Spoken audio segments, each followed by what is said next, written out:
Hi friends, कैसे हैं आप सब। आज हम लोग हिंदी में पढ़ते हैं वचन। आज हमारा नया टॉपिक होगा वचन। वचन किसे कहते हैं? ऐसे शब्द जिससे हमें किसी संख्या का बोध हो। ऐसे शब्द जिससे हमें उसकी संख्याओं का बोध हो कि वो संख्या में एक है या फिर अनेक है, उसे हम क्या कहते हैं? वचन कहते हैं। और वचन कितने प्रकार के होते हैं? वचन हमारे हिंदी में 2 प्रकार के होते हैं, और वहीं अगर संस्कृत की बात करें तो संस्कृत में 3 प्रकार के होते हैं। हिंदी में 2 वचन कौन कौन से होते हैं? एक वचन और बहुवचन। द्विवचन हमारा संस्कृत में होता है, इस वजह से संस्कृत में हमारा 3 वचन हो जाता है, एक वचन, द्विवचन और बहुवचन। तो आज हम इसी के बारे में पढ़ते हैं। चलिए स्टार्ट करते हैं आज की क्लास। हमारा टॉपिक क्या है? वचन। वचन की परिभाषा क्या होगी? ऐसे शब्द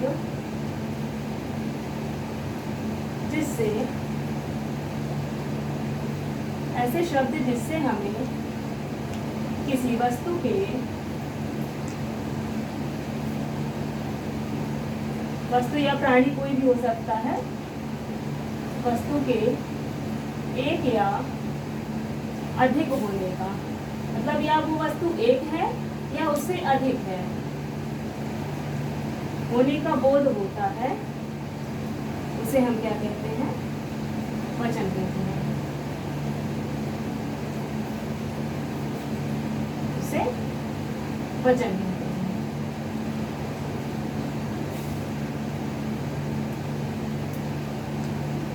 ठीक है, ये हमारी परिभाषा हो गई कि वचन किसे कहते हैं। ऐसे शब्द जिससे हमें किसी वस्तु के एक या एक से अधिक होने का बोध होता है, उसे वचन कहते हैं। अब बात करते हैं वचन के प्रकार की। वचन के प्रकार कितने होते हैं? बताया अभी हमने, वचन के 2 प्रकार होते हैं। कौन कौन से होते हैं? एक वचन और बहुवचन। यहाँ पर हमने आपको उदाहरण नहीं बताया, उदाहरण मेरे से आप लिख सकते हैं ना, जैसे कुत्ता। कुत्ता आपका कैसा वचन होगा? एक वचन होगा या बहुवचन? ये हमारा एक वचन है। इसका वही इसका बहुवचन क्या हो जाएगा? कुत्ते, है ना।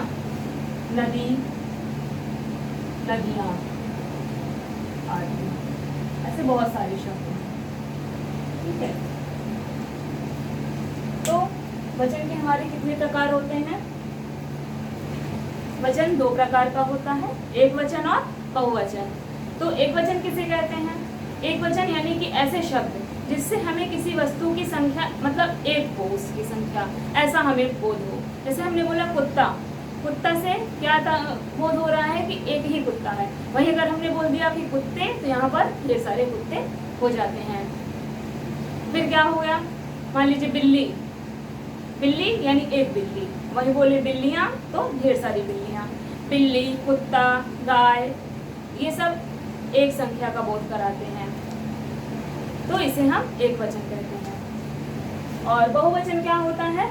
वही जैसे हमें एक संख्या का बोध हुआ, उससे हमें अनेक संख्या का बोध होता है, जैसे कुत्ते, गायें, बिल्लियाँ, है ना। ये सब हमें क्या होती हैं? बहुवचन होती हैं। तो जैसे हमने लिंग में परिवर्तन किया था ना, कि उसमें हम प्रत्यय लगा करके उसको लिंग परिवर्तित कर सकते हैं, वैसे ही आपका वचन में भी होता है कि वचन में हम किसी भी शब्द के अंत में प्रत्यय लगा करके उस वचन को एक वचन से बहुवचन में परिवर्तित कर सकते हैं। चलिए आइए देखते हैं इसके बारे में।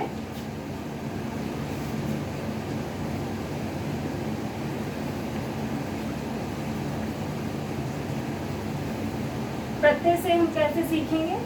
चलिए देखते हैं। प्रत्यय क्या होता है? जो शब्द के अंत में लगता है। इसके कुछ नियम होते हैं,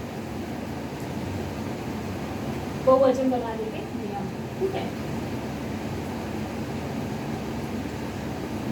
पहले क्या होता है? सबसे पहली बात करते हैं, जो आपके अकारांत शब्द होते हैं। अकारांत शब्द क्या होता है? जिस शब्द के अंत में आ आता है, छोटा आ या फिर बड़ा आ, वो अकारांत शब्द कहते हैं। जैसे कहते हैं लड़का, बालक, इसके अंत में आ रहा है, यहाँ पर छोटा आ रहा है, इसी को हम क्या कहते हैं, अकारांत शब्द कहते हैं। यानी कि उसके लास्ट में या फिर बड़ा आ की मात्रा हो या फिर कोई भी मात्रा ना हो, वो अकारांत शब्द होता है।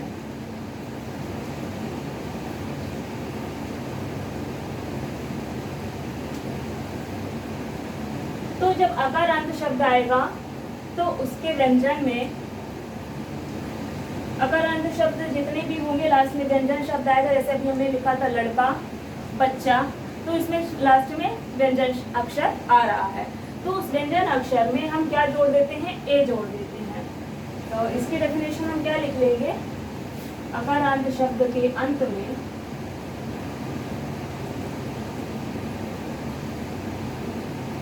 आ को या आ के स्थान पर, यहाँ पर छोटा आ या बड़ा आ कोई भी हो सकता है, ठीक है। आ या आ के स्थान पर ए लगा देते हैं, ए लगा देते हैं। अब इसका उदाहरण देखेंगे कैसे ए लगेगा, बहुवचन बनाने के लिए है, ठीक है। उदाहरण देखेंगे। ये नियम कभी कभी एग्जाम में पूछ लिया जाता है। सर यहाँ बच्चा होगा तो बच्चा, यहाँ पर आ रहा है। अब आ के स्थान पर हम क्या लगा देंगे, आ को यहाँ से हटा देंगे। जब इसका बहुवचन बनाएंगे, आ हटा करके जब इसमें ए प्रत्यय लगाएंगे, ए का मतलब ये ए पूरा नहीं लिखेंगे, सिर्फ उसकी हम मात्रा लगाएंगे, ठीक है। तो ये हमारा बच्चा से बच्चे बन गया, ये एक वचन हो गया और ये बहुवचन हो गया। ऐसे ही लड़का, लड़के, सब में देखिए एक ही मात्रा आ रही है। और ऐसे हो गया मुर्गा, मुर्गा का क्या हो जाएगा, मुर्गे, सब में आ हट जाएगा, ठीक है। दाना,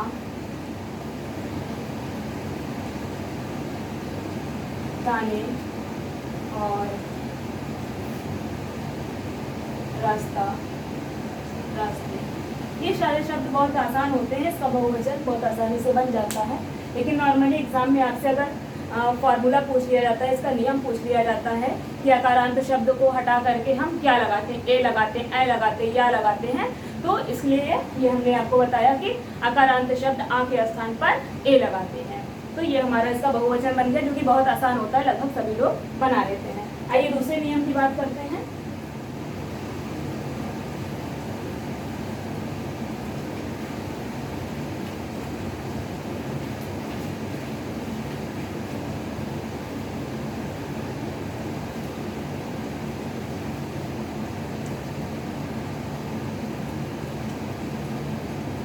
दूसरा नियम ये है आपका व्यंजन, व्यंजन अकारांत शब्द। वो आपका था स्वर वाला अकारांत शब्द, क्योंकि उसमें आपने देखा था आ आया था, बड़ा आ या फिर आ ऐसे आ रहा था, तो इसलिए हमें उसमें जो है स्वर का बोध हो रहा था।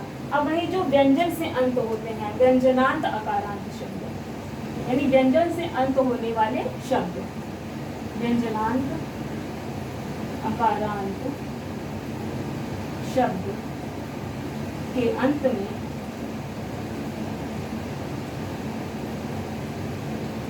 उसमें सिर्फ ए लगा रहे थे, इसमें ए लगाएंगे, ए यानी कि ये अनुनासिक हो जाएगा, ए लगा देते हैं।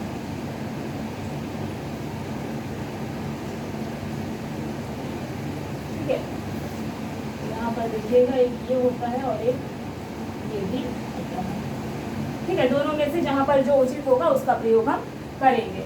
उदाहरण देखते हैं। ऐसे बोला नहर, नहर का बहुवचन बनाएंगे, क्या बनेगा, नहरें। इसका शुद्ध रूप ये होता है, कई लोग सिर्फ ऐसे लिख देते हैं, ये गलत होता है। शुद्ध रूप ये होता है। फिर है बाह, बाह का क्या हो जाएगा, बाहें। सड़क, सड़कें। इसमें देखिएगा यहाँ पर कहीं भी आ की मात्रा नहीं है, यह पूर्ण रूप से व्यंजन है आपका, इसीलिए इसको व्यंजनांत अकारांत शब्द हम कहते हैं। फिर और क्या शब्द हो जाएगा, जैसे कोई भी आप ले लें जिसके अंत में कोई मात्रा ना हो, कलम, कलमी, पुस्तक, पुस्तकें, इस तरह के बहुत सारे शब्द हैं। ठीक है, ये नियम आप याद रखिएगा कि व्यंजनांत अकारांत शब्द के अंत में ए या ए लगाते हैं। ठीक है, अब देखते हैं इसका तीसरा नियम।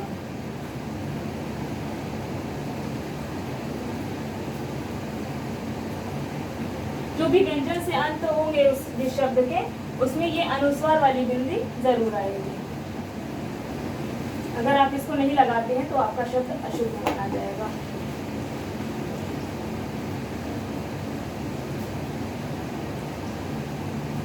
तीसरा नियम आता है आपका इकारांत शब्द वाले शब्द।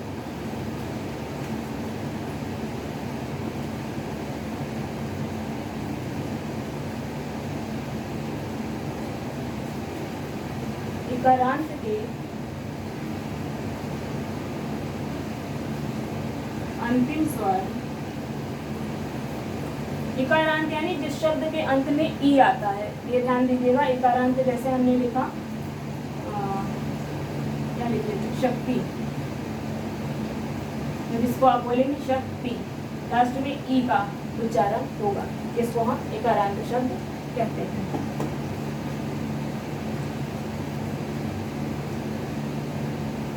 शक्ति है, लड़की है, बालिका है, ठीक है, इस तरह के शब्द। अंतिम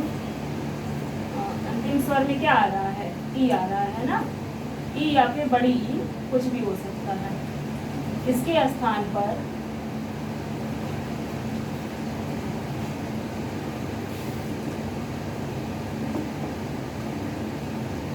ह्रस्व ई, ह्रस्व ई यानी कि छोटी ई तथा या इस शब्द, इस प्रत्यय का प्रयोग करते हैं।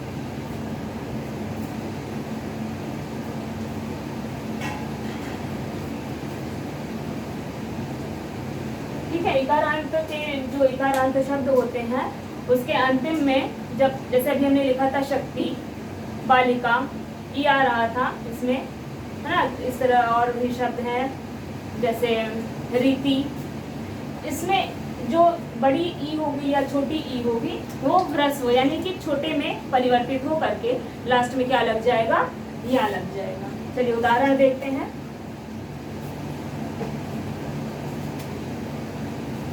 सबसे पहले अभी हमने लिखा था ना शक्ति, शक्ति का ही देख लेते हैं उदाहरण।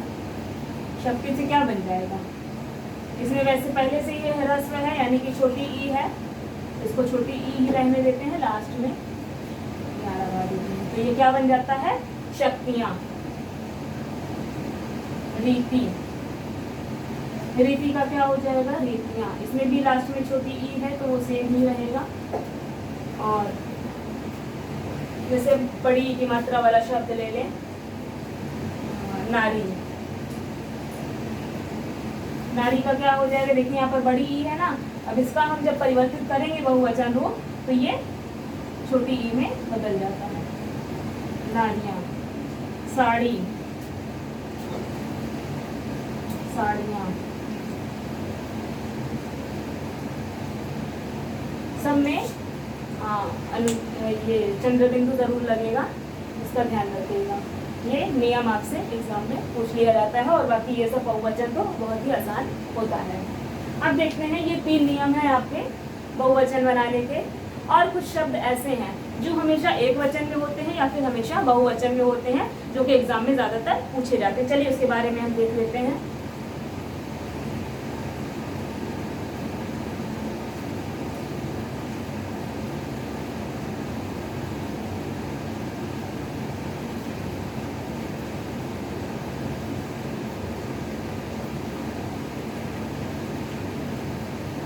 सबसे पहले हम देखते हैं कि जो एक वचन और बहुवचन दोनों में समान रहते हैं, मूलतः उनको माना जाता है कि वो एक वचन के ही होते हैं। लेकिन कहीं कहीं पर पूछ लिया जाता है कि एक वचन और बहुवचन में समान रहने वाले शब्द को आप उपयुक्त विकल्प चुनें। तो इस तरह से आपको दोनों चीज़ें याद होनी चाहिए। मूलतः वो ज़्यादातर एक वचन में ही होते हैं, लेकिन कहीं कहीं पर जब ऐसा पूछ लिया जाता है तो कन्फ्यूज़न हो जाती है, इसलिए इसको हम बताते हैं। दोनों वचनों यानी एक वचन और बहुवचन। लिख लीजिएगा यहाँ पर एक वचन और बहुवचन। ये समान रहने वाले शब्द।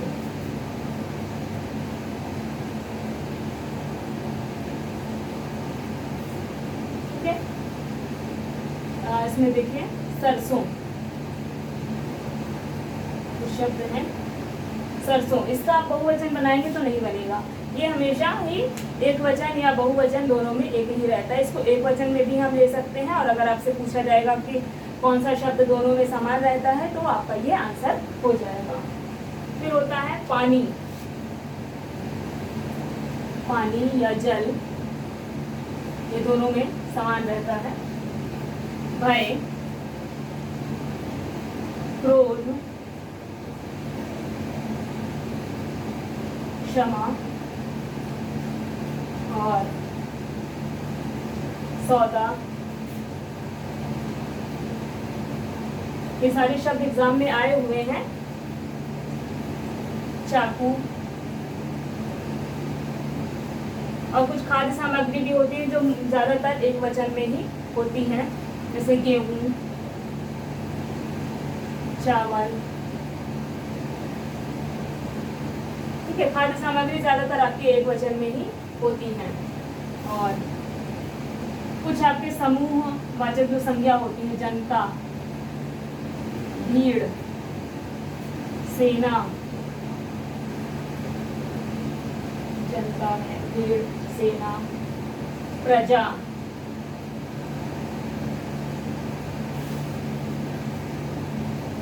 परिवार, पुलिस, ये सब देखेंगे आप, जनता, भीड़, सेना, प्रजा, परिवार, पुलिस, ये सारे बहुवचन में आते हैं, लेकिन इसका एक वचन और बहुवचन दोनों ही हमेशा समान रहता है। और मेला, इसका आप बहुवचन बनाएंगे तो नहीं बनेगा ये, या अगर मान लीजिए ये आप बहुवचन समझते हैं और एक वचन बनाएंगे तो भी ये परिवर्तित नहीं होगा। और सहायता,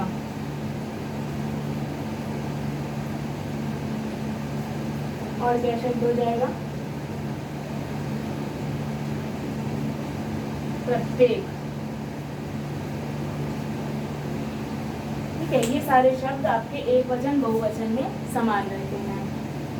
अब इसके बाद हम देखते हैं, जैसे अगर मान लीजिए आपसे पूछ लिया जनता है, भीड़ है, ये सब हमें बहुवचन का बोध कराते हैं, लेकिन इसमें परिवर्तन नहीं होता है। अब देखते हैं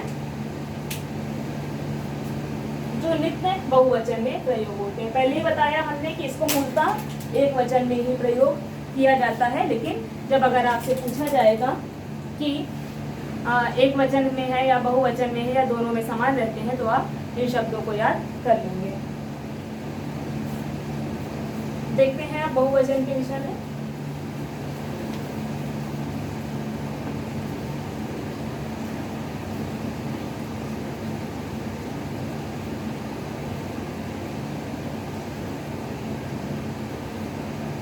नित्य बहुवचन वाले शब्द जो हमेशा ही बहुवचन में प्रयोग किए जाते हैं, उसका एक वचन बनता ही नहीं है।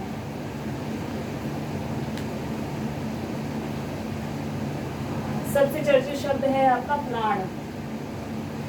बोलते हैं ना कि प्राण निकल गए, कभी ये नहीं बोलते प्राण निकल गया। शुद्ध इसका रूप क्या होता है, प्राण निकल गए, यानी कि ये बहुवचन में प्रयोग हो रहा है। होश,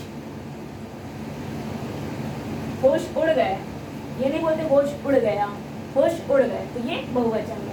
ये सारे शब्द आपके हमेशा बहुवचन में ही माने जाएंगे। अगर ये ऑप्शन में आता है तो इसको आप एक वचन में नहीं बनाएंगे। नेत्र, नेत्र खुल गए, आंसू बह रहे हैं। और लोग, लोग आ रहे हैं, शब्द से ही प्रतीत हो रहा है लोग, यानी कई सारे लोग होंगे। और दर्शन, कहते हैं ना बड़े दिनों बाद आज आपके दर्शन हुए, यानी ये बहुवचन में प्रयोग होता है। और क्या होंगे? केश, केश या फिर बाल, कहते हैं केश बढ़ रहे हैं या बाल झड़ रहे हैं, इसको एक वचन में प्रयोग नहीं करते हैं। फिर क्या आ जाएगा? हस्ताक्षर, ये सारे शब्द आपके नित्य बहुवचन में प्रयोग किए जाते हैं, इसका एक वचन नहीं बनता है। अब कुछ शब्द हैं जैसे उसका हम बहुवचन क्या बनाएंगे, देख लेते हैं कुछ शब्दों को। कुछ शब्दों में बहुवचन बनाने के लिए कुछ शब्द का प्रयोग करते हैं, जैसे लोग, गण, वृंद, जन। इन शब्दों को आपने पढ़ा होगा। ये किसी शब्द के अंत में लगा करके हम उसको बहुवचन बनाते हैं। देखिए एग्जाम्पल देखिए कैसे, जैसे लोग हैं, कहते हैं ना हम लोग आ रहे हैं, हम लोग बहुवचन बन गया। तुम लोग बहुवचन बन गया। गण की बात करें, अध्यापक गण बोलते हैं ना, अध्यापक गण।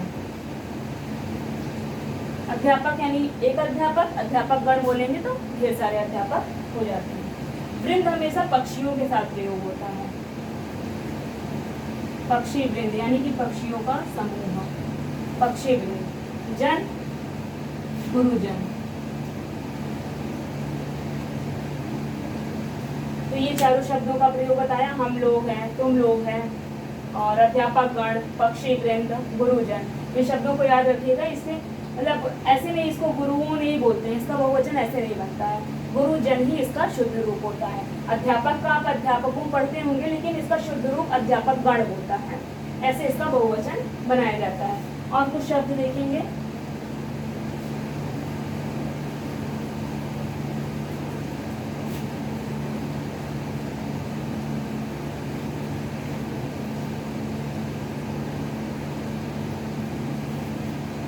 देखिए जैसे कुछ कुछ शब्द हैं आपको एक वचन से बहुवचन बनाते हैं। पूछ लेता है कि इसका बहुवचन क्या होगा। कुछ शब्द तो बता रहे हैं, थोड़े दो चार शब्द हैं, जैसे मैं का बहुवचन क्या होगा? मैं का बहुवचन होता है हम। अपने बारे में बात कर रहे हैं ना, तू या फिर तुम, ये किसी एक व्यक्ति के बारे में बात है। अब इसका जब बहुवचन बनाएंगे तो क्या हो जाएगा? तुम लोग, तुम लोग। और है आपका बहुवचन क्या हो जाएगा? आप लोग। अभी बताया था ना कि लास्ट में इस शब्द को हम जोड़ देते हैं, तो ये ऐसे इसका बहुवचन बन जाता है। आई होप आप लोगों को वचन के बारे में अच्छे से समझ में आया होगा। आप लोगों को क्लास अच्छी लगी हो तो वीडियो को लाइक करिए, शेयर करिए, सब्सक्राइब करिए और कमेंट करिए। Thank you.